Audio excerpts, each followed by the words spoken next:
ఎందుకు ప్రతి ప్రార్థన ఓంతోనే మొదలవుతుంది?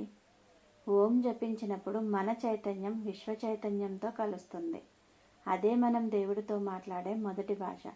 అందుకే ప్రతి ప్రార్థన, ప్రతి మంత్రం ముందు ఓంని ఉచ్చరిస్తాం. అది మన మనసుని సృష్టిమూలంతో కలుపుతుంది. ఓం నాదం వినగానే మన హృదయం నిశ్శబ్దమవుతుంది. ఆ నిశ్శబ్దం నుంచే భక్తి పుడుతుంది. యోగాలో మనం ఓంతో ప్రారంభిస్తాం. ఎందుకంటే ఇది మన శరీరంలోని ఎనర్జీ సెంటర్స్ని బ్యాలెన్స్ చేస్తుంది.